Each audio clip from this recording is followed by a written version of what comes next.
മലയാളികളെ സ്വരമാധുര്യം കൊണ്ട് വശീകരിച്ച ഒരു ഗായിക.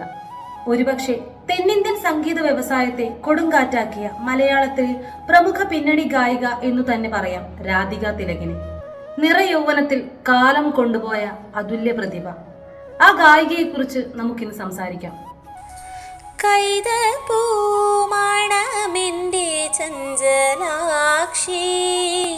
1969 എറണാകുളത്ത് രവിപുരത്ത് ഗിരിജാദേവിയുടെയും ജയതിലകിന്റെയും മകളായി ജനിച്ചു. ഒരു സംഗീത കുടുംബത്തിൽ ജനിച്ച രാധിക തിലക് വളരെ ചെറുപ്പം തൊട്ട് സംഗീതത്തിൽ കഴിവുകൾ വളർത്തിയിരുന്നു. അച്ഛൻ ജയതിലകിന്റെ അമ്മ തങ്കക്കുട്ടി രവിവർമ്മയും അച്ഛന്റെ സഹോദരി സുധാവർമ്മയും സംഗീത കച്ചേരികൾ നടത്തുന്ന സംഗീതജ്ഞനായിരുന്നു.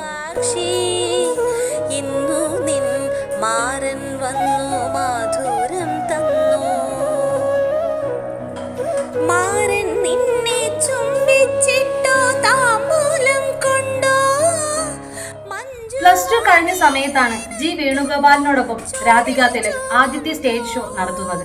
സ്വപ്നം കണ്ടു കിടന്നിട്ടോ വിരഹം കൊണ്ടോ ഉറക്ക ചടവിനാൽ നിൻമിഴിച്ചു വന്നു ഇന്ദിര പാർക്കും മന്ദിരമല്ലേ നന്ദകുമാർ. ചിന്മയ വിദ്യാലയത്തിൽ സ്കൂൾ കാലഘട്ടം പൂർത്തിയാക്കിയ രാധിക തിലക് സെന്റ് തെരേസാസിൽ തന്റെ ഡിഗ്രി പഠനവും പൂർത്തിയാക്കി. അവിടുത്തെ അന്നത്തെ പ്രിൻസിപ്പൽ ആയിരുന്ന കാമാക്ഷി ബാലകൃഷ്ണൻ രാധിക തിലകിന്റെ കഴിവുകൾ തിരിച്ചറിഞ്ഞ് പ്രോത്സാഹിപ്പിക്കുകയായിരുന്നു. അങ്ങനെ ലളിതഗാന മത്സര വേദികളിൽ തുടർച്ചയായി 3 വർഷം 1ാം സ്ഥാനവും ജനങ്ങളുടെ കയ്യടിയും രാധിക തിലക് നേടിയെടുത്തു. അന്നത്തെ കാലഘട്ടങ്ങളിൽ യുവജനോത്സവ വേദികളിലെ ലളിതഗാന മത്സരങ്ങൾ എന്ന് പറയുന്നത് തന്നെ സിനിമാ ലോകത്തെ പിന്നണി ഗായകരിലേക്കുള്ള ഒരു ചുവടുവെപ്പായിരുന്നു. രാധിക തിലകിന്റെ ജീവിതത്തിലെ നാഴികക്കല്ലുകളും അതായിരുന്നു. പ്രശസ്ത സംഗീത സംവിധായകനും നിർമ്മാതാവുമായിരുന്ന TS രാധാകൃഷ്ണനിൽ നിന്നും രാധിക തിലക് വോക്കൽ മ്യൂസിക്കിൽ പരിശീലനം നേടി. കോളേജിൽ പഠിക്കുമ്പോൾ പ്രശസ്ത സംഗീത സംവിധായകനായിരുന്ന ബെന്നി ഇഗ്നേഷ്യസിൽ നിന്നും സംഗീത പാഠങ്ങൾ പഠിച്ചെടുത്തു. ജി വേണുഗോപാൽ, സുജാത തുടങ്ങിയ പ്രശസ്ത ഗായകരുടെ കുടുംബത്തിൽ നിന്ന് വന്ന രാധിക തിലകിന് സംഗീതത്തിൽ ശക്തമായ ഒരടിത്തറ തന്നെ ഉണ്ടായിരുന്നു. രാധിക തിലക് പാടി ഹിറ്റാക്കിയ ലളിത ഗാനങ്ങൾക്ക് അക്കാലത്ത് നല്ല ഡിമാൻഡായിരുന്നു.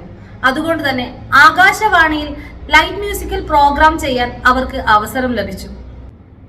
ഈ ഒരു അവസരമായിരുന്നു രാധിക തിലകിന്റെ ജീവിതത്തിലെ ടേണിംഗ് പോയിന്റ് എന്ന് പറയുന്നത്. സംഗീത പരിപാടികൾ അവതരിപ്പിക്കാനുള്ള രാധിക തിലകിന്റെ കോൺഫിഡൻസ് ദൂരദർശനിലെ പല ഷോകളും വളരെ ഭംഗിയാക്കാൻ അവരെ സഹായിച്ചു. ഇത് അവരുടെ കരിയറിന്റെ തുടക്കമായിരുന്നു.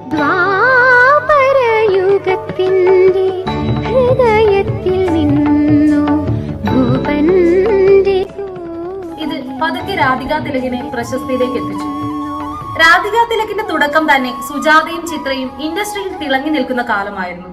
ചിത്രയുടെ ശബ്ദത്തിനോട് വളരെ സാമ്യമായിരുന്നു രാധിക തിലകിന്റെ ശബ്ദത്തിന്. വളരെ ഷാർപ്പായിരുന്ന ഒരു ശബ്ദത്തിന്റെ ഉടമ. അതുകൊണ്ട് തന്നെ ഒരു പരിധി വരെ രാധിക തിലകിന്റെ വളർച്ചയ്ക്ക് ഇത് ബാധിച്ചു. എന്നാൽ ഇത്രയും ബുദ്ധിമുട്ടുകൾ ഉണ്ടായിട്ട് പോലും രാധിക തിലക് തന്റേതായ വ്യക്തിമുദ്ര സിനിമാ ലോകത്തിൽ പതിപ്പിച്ചു. 1989 പുറത്തിറങ്ങിയ പച്ചിലത്തോണി എന്ന ചിത്രത്തിലെ പച്ചിലത്തോണി തുഴഞ്ഞ് എന്ന ഗാനമായിരുന്നു രാധിക തിലക് ആദ്യമായി ആലപിച്ചത്. ആ ഗാനം ആലപിക്കുമ്പോൾ രാധിക തിലകിന് വെറും 20 വയസ്സ് മാത്രമായിരുന്നു പ്രായം.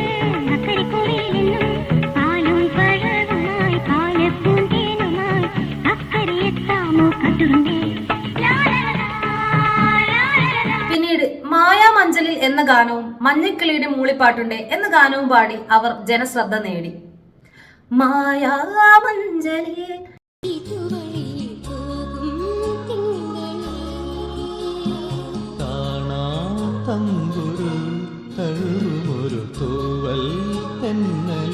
ഗുരു, പ്രണയം, രാവണപ്രഭു എന്നിങ്ങനെയുള്ള അന്നത്തെ പ്രശസ്ത സിനിമകളിലെല്ലാം രാധിക തിലകും പ്രവർത്തിച്ചിരുന്നു.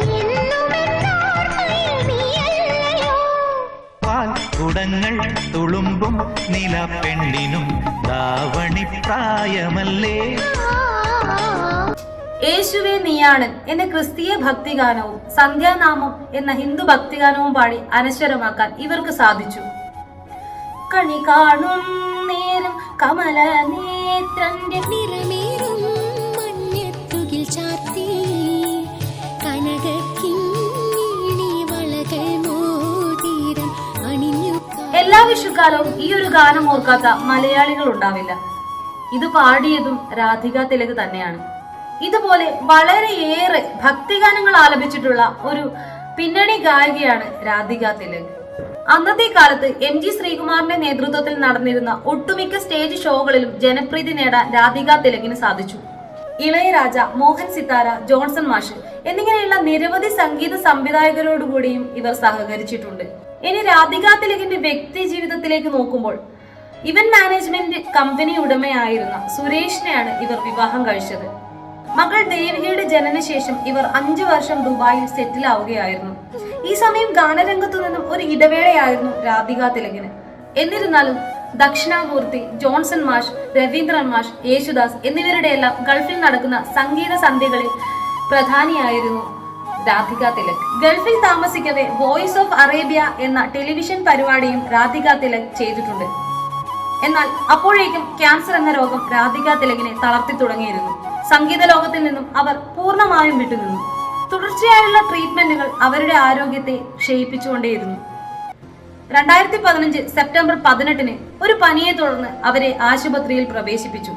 തുടർച്ചയായ 2 ദിവസത്തെ പരിചരണം അത്രമാത്രമേ അതിന് ആയുസ്സുണ്ടായിരുന്നുള്ളൂ. 2015 സെപ്റ്റംബർ 20 വെറും 45 വയസ്സ് മാത്രം പ്രായമുള്ള ആ അതുല്യ പ്രതിഭ ഈ ലോകത്തോട് വിട പറഞ്ഞു. രാധിക തിലക് നിത്യനിദ്രയിലായിരിക്കെ കലാകാരിയെ അവസാനമായി കാണാൻ കൊച്ചി പനമ്പള്ളിയിലെ ഫ്ളാറ്റിൽ ആളുകൾ തടിച്ചുകൂടി. ഒട്ടേറെ ഗാനങ്ങൾ അനശ്വരമാക്കിയ ആ ഗായികയ്ക്ക് ആദരാഞ്ജലി അർപ്പിക്കാൻ അവർ മൗനമായി നിന്നു. വൈകിട്ട് 5:15 രവിപുരത്ത് ശ്മശാനത്തിലെത്തിച്ച രാധികയുടെ മൃതദേഹം അവരുടെ ഭർത്താവായ സുരേഷിന്റെ സഹോദരന്റെ മകൻ രാഹുൽ സതീഷിന്റെ നേതൃത്വത്തിൽ സംസ്കരിച്ചു. വർഷങ്ങൾ പിന്നിടുമ്പോൾ മകൾ ദേവിക അമ്മയുടെ ഓർമ്മകളിലൂടെ കടന്നു പോകുമ്പോൾ ഇങ്ങനെ പറയുന്നു: പെട്ടെന്ന് ഒരു കിളിക്ക് ചിറകു നഷ്ടപ്പെട്ടതുപോലെയാണ് അമ്മയില്ലാത്ത വീട്. പക്ഷേ വാക്കുകൾ പൂർണ്ണമാക്കാൻ ആ മകൾക്കും സാധിക്കുന്നില്ല. ചുമരിൽ തൂക്കിയിട്ട രാധികയുടെ പുഞ്ചിരിക്കുന്ന ഫോട്ടോയും നോക്കി ഭർത്താവ് സുരേഷ് മൗനമായി നിൽക്കാറുണ്ട്. അമ്മ പോയി എന്ന് വിശ്വസിക്കാൻ ആ വീടിനും വീട്ടുകാർക്കും സാധിക്കുന്നില്ല. ദൂരെ എവിടെയോ പ്രോഗ്രാം അവതരിപ്പിക്കാൻ പോയതായിരിക്കണം. അവിടെ അമ്മ പാടുന്നുണ്ട്. സുഷുമ്ന നാഡിയെ ദുർബലമാക്കിയ ക്യാൻസറിന്റെ മൂർച്ചയിൽ അമ്മ വീണുപോയി. എങ്കിലും മോഹിച്ചു പോവുകയാണ്. സങ്കടം വരുമ്പോൾ തോളിൽ മുഖമമർത്തി കരയാൻ ഇനി അമ്മയില്ലല്ലോ. ഞാൻ ഇടയ്ക്കൊക്കെ അമ്മയോട് വാശി പിടിച്ച് ചെറിയ വഴക്കുണ്ടാക്കും, പിണങ്ങും. 1-2 മണിക്കൂർ കൊണ്ട് മാറുമെങ്കിലും ആരാദ്യം വേണ്ടുമെന്ന പ്രശ്നമാണ്. ഒരു രാത്രി പിന്നീടാനുള്ള കടുപ്പം അമ്മയുടെ പിണക്കത്തിനില്ല. അമ്മുക്കുട്ടി എന്ന വിളിയിൽ ഞാൻ എല്ലാ പിണക്കവും മറക്കും. അമ്മയെക്കുറിച്ചുള്ള ചില വിഷമകരമായ നിമിഷങ്ങൾ മകൾ ദേവിക ഓർത്തുപോയി. എന്നോട് ജയിക്കുന്നതിനേക്കാൾ അമ്മയ്ക്ക് എന്നും ഇഷ്ടം തോൽക്കാനായിരുന്നു. പുതിയ ഉടുപ്പിടുമ്പോൾ എൻ്റെ കുട്ടി ചുന്ദരിയായിട്ടുണ്ടെന്ന് കൊഞ്ചി അമ്മ പറയും. ഞാൻ വലിയ കുട്ടിയല്ലേ എന്ന് ചോദിച്ചാൽ അമ്മ വെറുതെ എന്നെ നോക്കി ചിരിക്കും. മനസ്സിൽ പിടിച്ചുകെട്ടിയ കണ്ണീരുകൾ അണപൊട്ടിയൊഴുകി തുടങ്ങി. മകൾ ദേവികയെ ചേർത്ത് പിടിച്ചുകൊണ്ട് അച്ഛൻ സുരേഷ് ആശ്വസിപ്പിച്ചു. രാധിക തിലക് തികഞ്ഞൊരു ഈശ്വരഭക്തിയായിരുന്നു. എന്നും നാരായണീയം വായിക്കും. മകളെയും ഇതെല്ലാം ആ അമ്മ പഠിപ്പിച്ചു. സ്വന്തം കാര്യമെല്ലാം സ്വയം ചെയ്യാനുള്ള പ്രാപ്തി മകളിൽ അമ്മ ഉണ്ടാക്കിയെടുത്തു. ജീവിതത്തിൽ ക്രിയേറ്റീവായി എന്തെങ്കിലുമൊക്കെ ചെയ്യണമെന്നും അമ്മ മകളെ ഓർമ്മപ്പെടുത്തി. അതുകൊണ്ട് തന്നെ LLB പഠിക്കുന്നതോടൊപ്പം തന്നെ ദേവിക പാചകവും പഠിച്ചെടുത്തു. രാധിക തിലക് എന്ന അമ്മ മകൾക്ക് പലതരം ടിപ്സുകളും അതിനായി പറഞ്ഞും കൊടുത്തു. അമ്മയുടെ മരണവാർത്ത ഡോക്ടർമാർ അറിയിച്ചപ്പോൾ ഇരുട്ട് വന്ന് വിഴുങ്ങും പോലെയായിരുന്നു ആ അച്ഛനും മകൾക്കും. വല്ലാത്ത ഒരു മരവിപ്പ്. മനസ്സിൽ ആ ഗായികയായ അമ്മയുടെ വാക്കുകൾ മാത്രം അവർ ഓർത്തു. ദുഃഖങ്ങൾ നമ്മുടേത് മാത്രമായിരിക്കണം. അതുമൂലം മറ്റൊരാൾ ഒരിക്കലും വിഷമിക്കേണ്ടി വരരുത്. രാധിക തിലക് എന്ന ആ അതുല്യ പ്രതിഭ നൽകിയ വെളിച്ചം ഇന്നും നമ്മളിൽ കെടാതെ കത്തട്ടെ. അതുല്യ ഗായികയ്ക്ക് 1000 പ്രണാമങ്ങൾ. 70-ലധികം മലയാള ചലച്ചിത്ര ഗാനങ്ങളും അതുപോലെ അനേകം ഭക്തി ഗാനങ്ങളും പാടിയ ഈ അതുല്യ പ്രതിഭ ഇന്നും മലയാളികളുടെ മനസ്സിൽ നിറപുഞ്ചിരിയോടെ ജീവിച്ചിരിക്കുന്നു. Thanks for watching my video.